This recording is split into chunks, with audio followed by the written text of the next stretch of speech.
नमस्कार दोस्तों, ये मेरा दूसरा एपिसोड है यूट्यूब चैनल पर। आप सभी का स्वागत है। मैं एक नए विषय को लेकर आपके पास आना चाहता था, लेकिन मेरा जो पहला विषय था छत्तीसगढ़ धर्म स्वतंत्रता अधिनियम, उससे रिलेटेड कुछ घटनाएं ऐसी घटी कि जिन्होंने मुझे प्रेरित किया कि मैं उस विषय को दोबारा आपके समक्ष लाऊं और बताने का प्रयास करूं कि कैसे जो घटनाएं अभी रिसेंटली घटी हैं वो वो उनको हम छत्तीसगढ़ धर्म स्वतंत्र अधिनियम के परिप्रेक्ष्य में कैसे देख सकते हैं। पिछले एपिसोड में भी मैंने आपसे चर्चा करी थी कि हम धर्म स्वतंत्र अधिनियम के मैकेनिज्म पे चर्चा करेंगे। उसी मैकेनिज्म में हम आगे बढ़ते हैं और सीधे विषय पर आते हैं। पिछले एपिसोड में मैंने आपसे चर्चा करी थी कि 2D जो छत्तीसगढ़ धर्म स्वतंत्रता अधिनियम है वो कन्वर्जन यानी धर्मांतरण को परिभाषित करता है। उसमें दो चीजें इंपॉर्टेंट मैंने हाईलाइट की थी। यदि आपकी आस्था और या धर्म दोनों का कन्वर्जन होगा और आपका कन्वर्जन धर्म में होगा, मतलब आपको अपनी आस्था आस्था या धर्म दोनों को छोड़ना पड़ेगा। दूसरे में आते हैं। दूसरा मैंने आपसे ये बताया क्या था कि यह धर्म अनुसूचित जनजाति के लोगों के लिए कि किसी भी फेथ या धर्म को मान्यता नहीं देता है। वर्तमान में जो घटनाएं घटी हैं उसके परिप्रेक्ष्य में 2E एक महत्वपूर्ण सेक्शन है जिसके विषय में चर्चा करना जरूरी हो जाता है। 2E क्या कहता है? 2E ये कहता है कि धर्मांतरण समारोह यानी कन्वर्जन सेरेमनी अंग्रेजी में, मैं इसको पढ़ देता हूँ, ज्यादा इजी हो जाएगा, हिंदी और अंग्रेजी दोनों में ही। धर्मांतरण समारोह से कोई रीति रिवाज या औपचारिक प्रक्रिया संदर्भित है जो किसी व्यक्ति को एक आस्था या विश्वास प्रणाली से किसी दूसरे में परिवर्तित या रूपांतरित करती है। सीधी सी बात है। अब अंग्रेजी में आ जाते हैं। Conversion ceremony refers to ritual और formal process making an individual's transition और कन्वर्जन फ्रॉम वन फेथ और बिलीफ सिस्टम टू अनदर। यहां दो चीजें बहुत इंपॉर्टेंट है। पहला यह है कि ये दो शब्दों का प्रयोग करता है कि किसी व्यक्ति को एक आस्था या विश्वास प्रणाली से किसी दूसरे में परिवर्तित या रूपांतरित करना, यानी कुल चार शब्द हैं जो बड़े टेक्निकल चलते हैं। पहली बात यह है कि आस्था या विश्वास प्रणाली, ये दोनों ही धर्म नहीं है। ये एक्ट रिलीजियस कन्वर्जन का है। यहां पर ये परिवर्तित कर रहे हैं आस्था और विश्वास प्रणाली को। मैंने आपसे पहले बताया था कि कन्वर्जन में आप अपने आस्था और धर्म दोनों को छोड़ते हैं। यहां पर ये आस्था या विश्वास प्रणाली की बात कर रहा है, धर्म की बात नहीं कर रहा है। मतलब धर्मांतरण समारोह में धर्म परिवर्तित नहीं हो रहा है। दूसरे दो शब्द हैं परिवर्तित या रूपांतरित। इसके विषय में हम बाद में आएंगे। पहले आस्था और विश्वास प्रणाली को समझ लेते हैं। पहली बात, आस्था और विश्वास प्रणाली दोनों को धर्म स्वतंत्र अधिनियम परिभाषित नहीं करता है। धर्मांतरण में कहीं पर भी, कन्वर्जन की परिभाषा में कहीं पर भी विश्वास प्रणाली शब्द का प्रयोग नहीं किया गया है। इसलिए विश्वास प्रणाली शब्द को पहले समझ लेते हैं। विश्वास प्रणाली को यदि हम रिलीजन के पॉइंट ऑफ व्यू से समझें, इसका मतलब होता है वो नियम, सिद्धांत, धारणाएं, विश्वास जिस पर किसी धर्म का व्यक्ति विश्वास करता है। जैसे अब्राहमिक रिलीजन जो होते हैं उनमें पैगंबर पाए जाते हैं, नबी पाए जाते हैं, वो एक ईश्वरवाद पे चलते हैं। उनके लिए सृष्टि और जीवन और जजमेंट डे जैसी चीजों की अवधारणाओं का बड़ा महत्व रहता है। जब हम इंडियन रिलीजन्स में आते हैं, इंडियन रिलीजन की बात करते हैं, भारतीय धर्मों की बात करते हैं, तो उसमें हम बात करते हैं कर्म सिद्धांत की, पुनर्जन्म की, मोक्ष की, सेवा की, अहिंसा की, माया जैसे कॉन्सेप्ट्स में को लेकर आगे बढ़ते हैं। अब प्रश्न ये है कि ये धर्मांतरण समारोह एक्चुअली क्यों धर्म के परिवर्तन शब्द को विश्वास नहीं करता है। अब यहां पर हम समझते हैं कि ट्रांजिशन और कन्वर्जन दो शब्द का प्रयोग कर रहा है। एक आस्था या विश्वास प्रणाली से किसी दूसरे में परिवर्तित या रूपांतरित करना। अब ट्रांजिशन शब्द का जो अर्थ है वो बड़ा ही मतलब परेशान करने वाला है, क्योंकि इस ट्रांजिशन परेड में को आपको अब समझना पड़ेगा इस इतिहास से, जिसको अपन प्रार्थना सभा कहते हैं। बहुत कॉमनली छत्तीसगढ़ में घटना देखने को मिलती है कि फला जगह प्रार्थना सभा आयोजित की गई, लोगों ने जाके विरोध किया, पुलिस ने आके इंटरवीन किया, कुछ मामलों में FIR भी दर्ज होती है। ये चीजें इसमें बंद हो जाएंगी। क्यों? क्योंकि ये धार्मिक समारोह में ट्रांजिशन को यानी प्रार्थना सभाओं को या उन सभी चीजों को जो धर्मांतरण के पहले के प्रोसेस में आता है उसको धार्मिक समारोह के अंतर्गत मान्यता दे रहा है। लेकिन साथ ही एक्चुअल धर्म परिवर्तन की बात को नहीं कर रहा है। यानी जो ट्रांजिशन पीरियड है उसमें आप सब कुछ कर सकते हैं। प्रार्थनाएं आयोजित कर सकते हैं, लोगों को अपने घर बुला के दूसरे धर्म में दीक्षित करने के लिए भी आप सारे प्रयास कर चुके हैं। अब प्रश्न यह है कि हम इसको यदि छत्तीसगढ़ धर्म स्वतंत्र अधिनियम के कंटेस्ट में समझें तो ये जिस बिलीफ सिस्टम में परिवर्तन की बात कर रहा है उस बिलीफ सिस्टम, वो बिलीफ सिस्टम धर्म स्वतंत्र अधिनियम के अंतर्गत कन्वर्जन को मान्यता देने वाला धार्मिक सिद्धांत पर विश्वास करने वाले धर्मों के संदर्भ में ही उसकी विवेचना की जा सकती है। कन्वर्जन की परिभाषा में ही ये कहा गया है कि ये एक्ट कन्वर्जन में उन धर्मों के धर्म दर्शन को मान्यता देता है जो कन्वर्जन के पर विश्वास करते हैं। ये एक बिलीफ सिस्टम पर विश्वास करता है। ये बिलीफ सिस्टम कौन सा है? अब्राहमिक बिलीफ सिस्टम है जो कन्वर्जन के ऊपर विश्वास करता है। उसमें भी जुडिज्म नहीं करता है, उसमें केवल क्रिश्चियन और मुस्लिम धर्म है वो कन्वर्जन के ऊपर विश्वास करते हैं, उनके लिए ये धार्मिक कमांड के रूप में। अब हो ये रहा है कि जब हम छत्तीसगढ़ स्वतंत्र अधिनियम की धारा 2E को पढ़ते हैं तो उसमें उन्होंने आस्था को भी छोड़ने की बात कही है, आस्था या बिलीफ सिस्टम में परिवर्तन की बात करी है। अब आस्था को समझने की कोशिश करते हैं कन्वर्जन की परिभाषा से। कन्वर्जन की परिभाषा में स्पष्ट है कि यदि आप कन्वर्ट हो रहे हैं तो आपको अपनी आस्था भी छोड़नी पड़ेगी। अब इसको इंडियन रिलीजन के संदर्भ में समझते हैं। इंडियन रिलीजन में आप जानते हैं कि कोई जैन है या सिख है या कोई हिंदू है, वो यदि एक दूसरे के धार्मिक स्थलों पर जाते हैं या अपने घर में फोटो रखते हैं, पूजा करते हैं, धार्मिक अनुष्ठान भी करते हैं, तो उसमें हम एक दूसरे को लेके बहुत ज़्यादा अनकंफर्टेबल नहीं होते हैं। हमें फेथ रहता है दूसरे रिलीजन के ऊपर, हमें फेथ रहता है कि गुरुद्वारे जाने में हमको कोई परहेज नहीं होता है, हमें जैन मंदिरों में जाने में कोई परहेज नहीं होता है, हमें बौद्ध मठों में जाने में कोई परहेज नहीं होता है, हमें कोई आश्चर्यचकित करने वाली चीज़ महसूस नहीं होती है यदि कोई सिख हमारे मंदिर में है या हम मंदिर के किसी गुरुद्वारे में जाएं, या इसी प्रकार का एक दूसरे के प्रति सम्मान, एक दूसरे के धर्म में आस्था इंडियन रिलीजन में बहुत सामान्य रूप से पाई जाती है।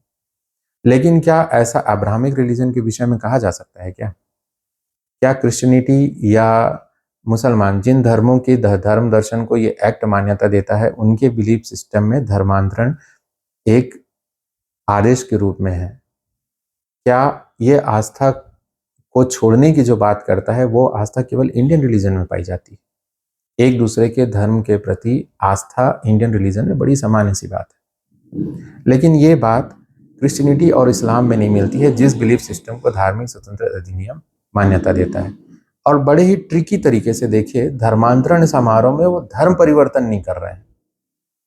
मतलब जितने भी हम समझते हैं कि जो भी टैक्टिक्स अपनाए जाते हैं, जिसके बारे में बार बार चर्चा होती है प्रार्थना सभा के माध्यम से या दूसरे किसी तरीकों से, उन सब चीज़ों को ये वाइट वॉश कर दे रहा है, उनको बचा दे रहा है। क्योंकि धर्म समारोह, यदि वो कहते भी हैं कि हम धार्मिक समारोह आयोजित कर रहे हैं और ये कहते हैं कि यहाँ धर्म परिवर्तन नहीं हो रहा है, हम तो केवल ट्रांजिशन पीरियड में जो लोग हमारे धर्म में आना चाहते हैं, हम उनको शिक्षा दे रहे हैं, हम उनको प्रेरित कर रहे हैं कि हमारे धर्म में आओ, तो ये सारी चीज़ें धर्मांतरण समारोह के अंतर्गत वैलिड हो जाती है। अब यहीं पर से वो विषय आता है जिसने मुझे प्रेरित किया कि मैं ये वीडियो बनाऊं। पिछले वीडियो में भी मैंने आपसे कहा था कि धर्म स्वतंत्र अधिनियम छत्तीसगढ़ का कमर्शलाइजेशन ऑफ कन्वर्जन करता है। ये कंपनीज को, कॉर्पोरेट्स को धर्मांतरण करने के लिए पैसा और मद रखने के लिए व्यवस्था देता है, एक प्रबंधन की पूरा सिस्टम देता है। आप और हम दोनों जानते हैं, आप और हम अच्छे से जानते हैं कि कोई भी कंपनी एक सिस्टम में काम करती है यदि वहाँ पर ऑडिट का कोई फंक्शन आ जाता है। अब हर कंपनियां यदि कोई कन्वर्जन के लिए अपना फंड शो करेंगी तो वो एक पूरा स्टाफ शो करेंगी, एक बिल्डिंग शो करेंगी। टीसीएस में जो हुआ नासिक में, वहाँ पाया गया कि कुछ मुसलमान लोग अपने एक ग्रुप बना के बहुत तरीके से दूसरे धर्म के एम्प्लॉइज को अपने धर्म में लाने के लिए प्रोत्साहित कर रहे थे, डरा रहे थे, दबा रहे थे, कई प्रकार की चीजें आई और तो इन्वेस्टिगेशन में बाद में क्लियर होगी। इसी प्रकार की बात आई लेंस कार्ड में। लेंस कार्ड का जो ग्रूमिंग गाइड था, उस ग्रूमिंग गाइड में उन्होंने हिंदू जो आइडेंटिटी के जो चिन्ह होते हैं, चाहे सिंदूर हो, तिलक हो, कलावा बांधना हो, इन सारे चीज़ों को उन्होंने मना कर दिया था। मतलब कोई भी हिंदू आइडेंटिटी प्रूव करने वाली चीज़ों को लेके आप लेंस कार्ड में काम नहीं कर सकते थे। अब यहाँ पर हम समझते हैं कि जब कॉर्पोरेट का पैसा यहाँ पर आएगा और धर्मांतरण समारोह इस प्रकार के होंगे जिसमें एक्चुअली धर्मांतरण नहीं होकर ट्रांजिशन होगा, तो स्थिति कैसे बनेगी। कॉर्पोरेट में पैसा आया, बहुत सारा पैसा आया, उन्होंने धर्मांतरण के लिए एक अलग से मद बना दिया। मद बनाने के साथ उन्होंने स्टाफ रखा, एक बिल्डिंग बनाई, उस बिल्डिंग में उन्होंने धार्मिक समारोह या धर्मांतरण समारोह आयोजित करना चालू कर दिया। उस आयोजन में आप एक्चुअल धर्मांतरण नहीं कर रहे हैं, लेकिन उस आयोजन में आप फॉर्मली इनविटेशन देके छत्तीसगढ़ में अपने यहाँ लोगों को बैठा के धर्मांतरण या प्रार्थना सभा या उनके जो भी रिचुअल्स होते हैं, जो भी उनके धार्मिक उपदेश होते हैं, जो भी उनका विचार होता है, उसको एक्सप्रेस करने के लिए आपने एक जगह बना के दे दी। अब कंपनी के अंदर यदि ये घटना घट रही है और वो धार्मिक समारोह आयोजित कर रहे हैं, तो उनके पहले कैंडिडेट कौन होंगे, पहले लोग कौन होंगे जो जाके वहां पर बैठेंगे, वहां के स्टाफ ही होंगे। तो टीसीएस में जो हो रहा है हुआ है, लेंस कार्ड में जो किया जा रहा था वो एक्चुअली एक ट्रायल था। यदि हम डॉट को मिलाएं तो छत्तीसगढ़ धार्मिक स्वतंत्रता अधिनियम धारा 2E में उन सब चीजों का वैलिडेशन कर देता है। ये बड़ा आश्चर्य करने वाली बात है कि कल की डेट में छत्तीसगढ़ में यदि लेंस कार्ड या टीसीएस जैसी कंपनियां या इस प्रकार की सोच रखने वाली कंपनी एक बड़ी बिल्डिंग बनाए, एक पूरा स्टाफ रखें, पूरा स्टाफ का खर्चा अपने उस फंड से दे जो उनको डोमेस्टिक रूप से या इंटरनेशनली धर्मांतरण के प्रयोग के लिए मिल रहा है, और उसके बाद अपने स्टाफ के लिए बोलें, जैसे लेंस कार्ड कर रहा था, कि आपकी ग्रूमिंग तो अब वहीं होगी। अब जब आपकी ग्रूमिंग वहां पर होगी और आपकी ग्रूमिंग वहीं होगी और वही जो पार्ट है धर्मांतरण का, वही आपको ग्रूमिंग करेगा। अब यदि इस स्ट्रक्चर पे चला जाए तो पता चलेगा कि जो टीसीएस कर रहा था या लेंस कार्ड कर रहा था वो छत्तीसगढ़ में फॉर्मली आराम से किया जा सकता है, इंस्टीट्यूशनल लेवल पे, कंपनी के लेवल पे, कॉर्पोरेट के लेवल पे।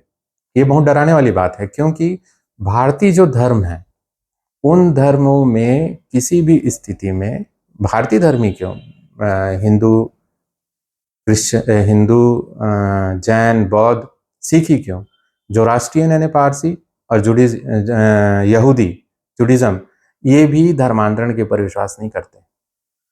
और जो धर्मांतरण के ऊपर विश्वास करने वाले जो दो धर्म हैं, उन धर्मों की धार्मिक मान्यता को इसने पूरी तरीके से स्टैब्लिश कर दिया है छत्तीसगढ़ के धर्म स्वतंत्रता अधिनियम में।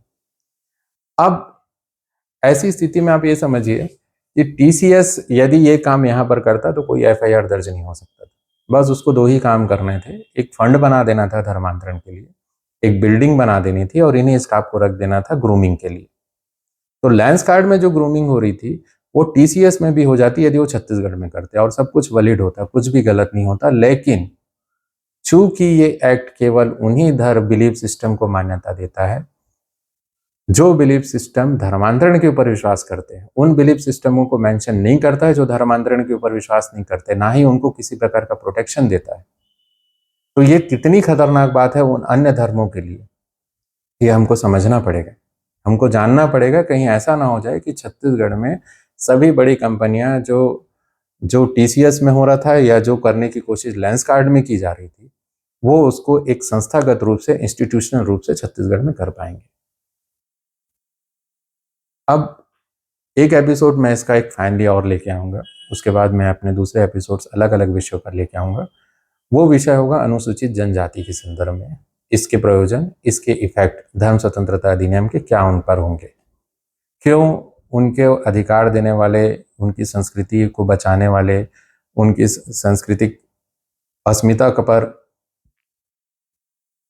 को बचाए रखने के लिए अधिकार देने वाले पेशा एक्ट को ये कैसे इफेक्ट कर रहा है, क्यों राइट विंग के लोग अब मौजूदा स्थिति में, क्योंकि ये एक्ट भी राइट विंग की गवर्नमेंट का एक्ट ही माना जाता है, राइट विंग के लोग क्यों आज के समय में अनुसूचित जनजाति के लोगों की परंपराओं को, उनके धर्म को, उनकी आस्था को मान्यता नहीं दे रहे हैं, और क्यों वो किसी प्रकार के मूवमेंट में उनको इन्वॉल्व करना चाहते हैं जिसमें दूसरे जो कन्वर्टेड लोग हैं उनसे उन्हीं के समुदाय के लोगों को काटने का प्रयास कर रहे हैं, जैसे डिलिस्टिंग मूवमेंट है। इन सारी चीजों को मैं इन डिटेल समझाने के लिए एक अगला एपिसोड लेके आऊंगा। इस एपिसोड में केवल इतना ही, आपका ज्यादा समय नहीं लूंगा। नमस्कार।